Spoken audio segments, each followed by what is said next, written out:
Hi everyone, it's Dave. Welcome back to Wilde Reads. Welcome back to another video. Now, do you remember me saying on my last book haul that I was going to have to show some more restraint, and the last book haul would probably be the only book haul appearing in June? Well, that didn't go so well. We've recently come back from Yorkshire and I bought 28 books. We're going to go with 28. It might be a couple more. So the restraint didn't go so well at all. So what I'm going to do, I'm going to check in with you now.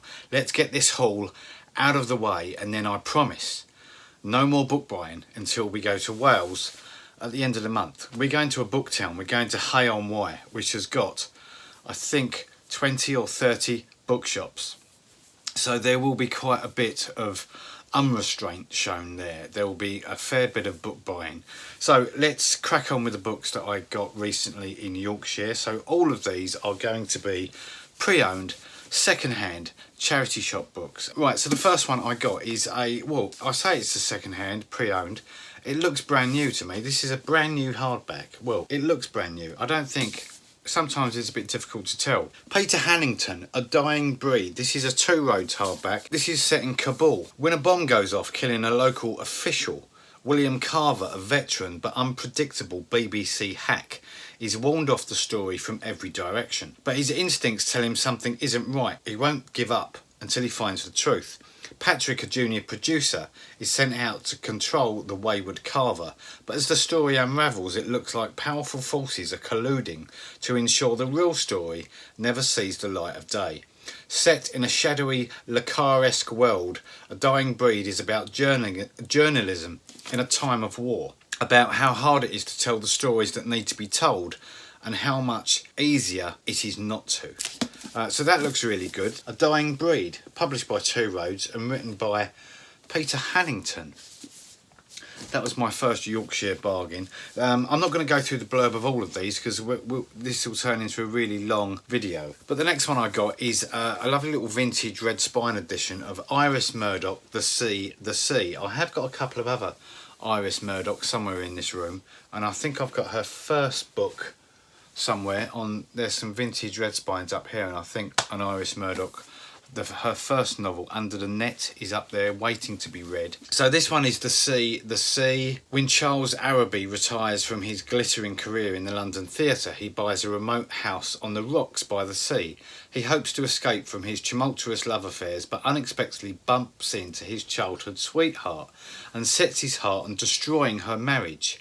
His equilibrium is further disturbed when his eccentric friends all decide to come and keep him company, and Charles finds his seaside idyll severely threatened by his past.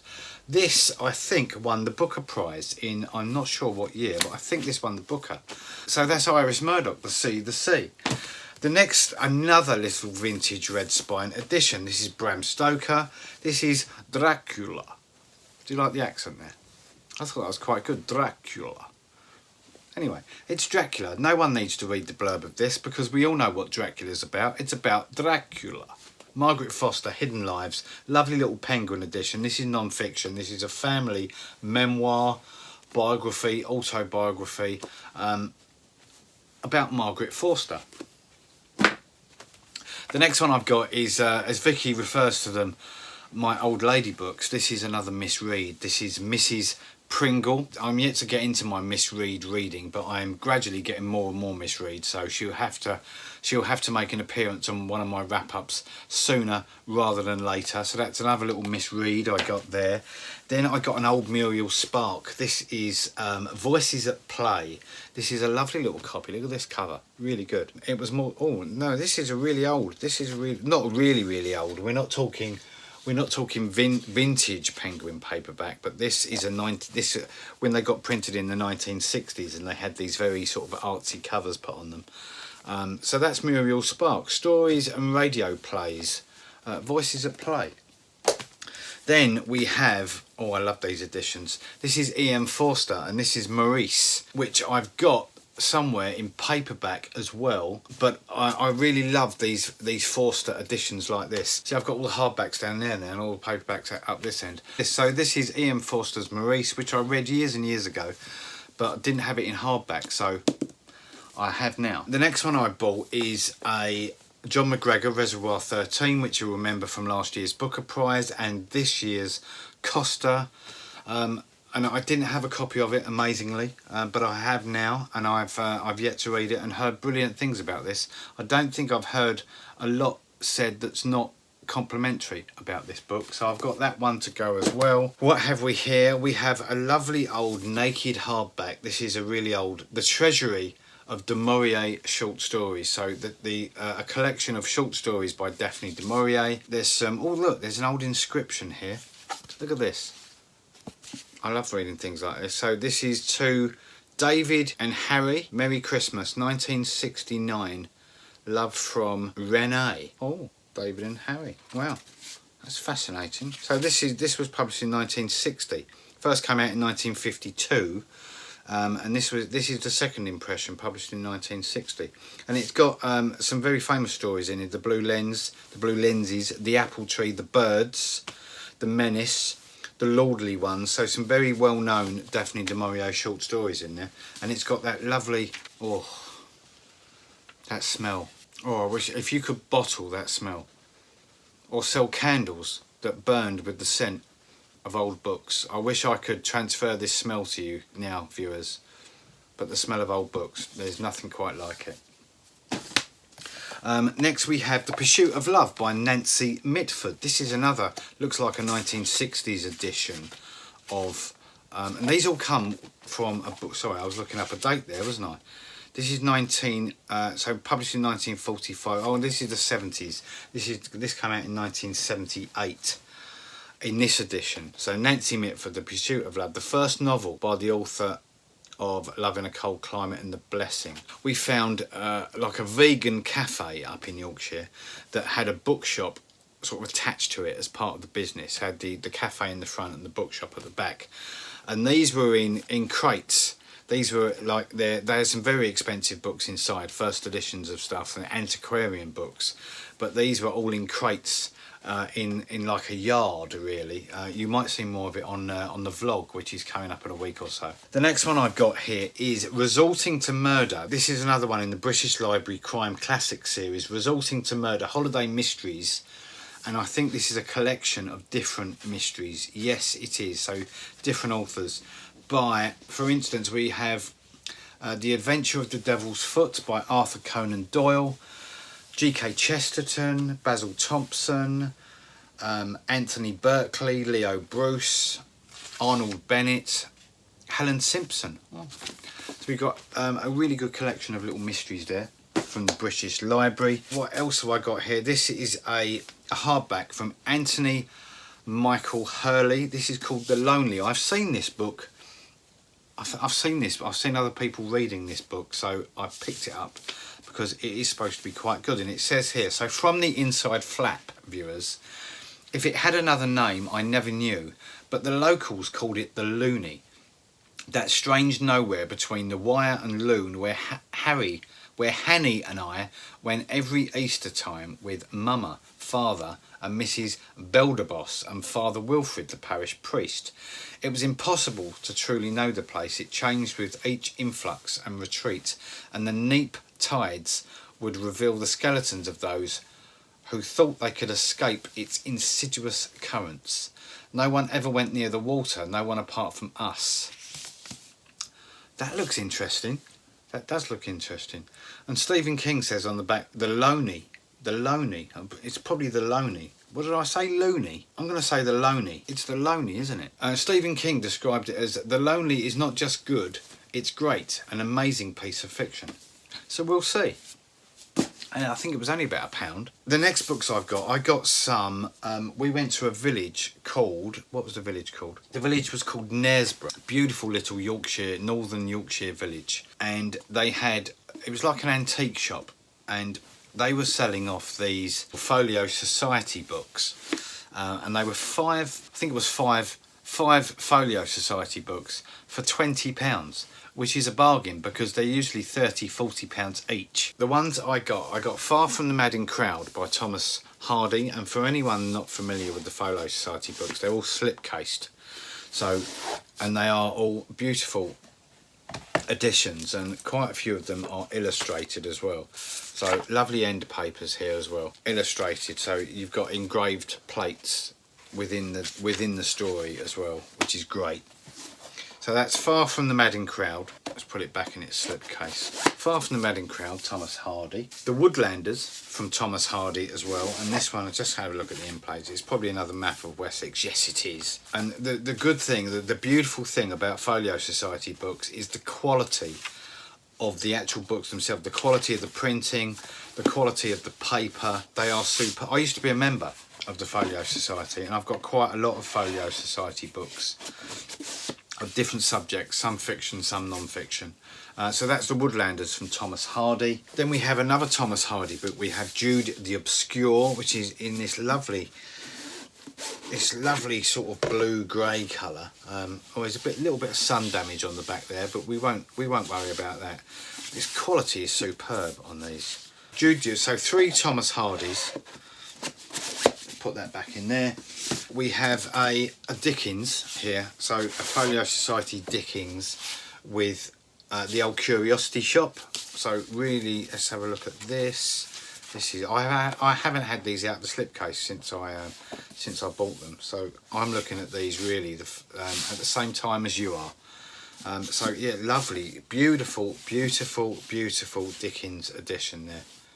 Really nice. And the other Folio Society book I got was P.G. Wodehouse short stories. Now I'll have to do a video. Oh, look at that. What do they call this pattern? Is that Houndtooth? I've got a Sherlock Holmes collection that's in a similar binding. So yeah, P.G. Wodehouse short stories, wonderfully illustrated as well. Love P.G. Wodehouse. I'm going to do a video at some point on P.G. Wodehouse, because I've been reading P.G. Wodehouse. I haven't read him for the last few years, but I went through a stage where I would read a lot of P.G. Wodehouse. Only trouble is you end up talking like something out of a P.G. Wodehouse novel if you read too much. So that's some Folio Society editions. Next I picked up Zadie Smith on Beauty. This is a hardback first edition in beautiful, beautiful condition. And these are, look at the end papers on this. Look at that. Fabulous. Love on Beauty. Read it before. Obviously, there's a lot of similarities there with Howard's End, which you all know my love for Howard's End. This is Zadie Smith's sort of homage to Howard's End. So great first edition copy. Bought it £2.49. These first editions of this book go for £40–50 easily. So this is a little combined biography of Virginia Woolf. So the first volume here is Virginia Woolf 1882 to 1912. And the second one here is Virginia Woolf 1912 to 1941. This one has suffered a bit, so I might have to get this rebound. It suffered a little bit. But the important thing is the text is still there. And these were written by Quentin Bell. Next one I have here is a lovely little 21 Picador Authors Celebration. This was for Picador's 21st anniversary, I think. And they chose 21 of their authors to write short stories. So there's people like Julian Barnes, Jim Crace, Clive James, Ian McEwan, Com Toybin. There's loads. So a little collection of Picador short stories. The next one I have here is a lovely little Penguin New English Library edition of The Picture of Dorian Gray, which is most likely my second favourite novel ever. Again, there's an Oscar Wilde video in the works. Then Jen Campbell, Weird Things Customers Say in Bookshops. I didn't have it in hard copy, but I do now. So I think this was this Jen's debut book? I think it was. Sure it was. Weird Things Customers Say in Bookshops by the brilliant Jen Campbell. The next one here is Margaret. This is Penguin Modern Classics. Margaret Drabble. A Day in the Life of a Smiling Woman, collected short stories. Again, there's a theme here, there's a lot of short stories. Next we have The Life of Oscar Wilde. This is another antiquarian book. Now I have this book already. Oh look, this is an ex-library book. This was from Skipton Public Library, lending department, and they bought this in 1954. Someone's illustrated inside the book there, look, in pencil. Comes with an original piece of artwork. So this came out Hesketh Pearson. I've read this before. This is not a particularly complimentary biography. towards Oscar, and Hesketh Pearson, you can tell from the first chapter he's not a fan of Oscar Wilde. So why he took it upon himself to write his biography, I've got no idea. But he's not very complimentary towards dear old Oscar, which is a real shame. But it's worth having because it is quite an important work in the Oscar Wilde canon. Just a few more here. Is everyone still awake? Is everyone still with me? Okay, come on. Good Harbour, Anita Diamant. This came out from Macmillan. This is a lovely little hardback here. Is another Graham Swift. I think I hold a Graham Smith in my last video as well. So Graham Smith, Wish You Were Here. This was published by Picador. On an autumn day in 2006 on the Isle of Wight, Jack Luxton, former Devon farmer and now the proprietor of a seaside caravan park, receives the news that his soldier brother Tom, not seen for years, had been killed in Iraq. Wish You Were Here is both a gripping account of things that touch and test our human core and a resonant novel about a changing England. Really good. I love the writing of Graham Smith. He's really good author to get into. And the next one I have is Mary Ann. This is definitely du Maurier, and a book that I hadn't come across. I haven't heard of this novel before, Mary Ann, but it's in a lovely little beautiful binding, leatherette type binding, and it's got that smell. Oh, it's almost like a Reader's Digest edition, but I don't think. No, this is from Heron Books, and it's it's lovely, really nice. So that was it. Now that really is the last book haul for June. I promise I have to be strong and not buy any more books during the month of June. I hope you enjoyed that. Thank you for watching. Thank you for bearing with me for the 20 odd minutes that this video has been on. Whatever you're doing this week, enjoy your books, and I'll see you very soon for another BookTube video. Until then, take care. Bye bye.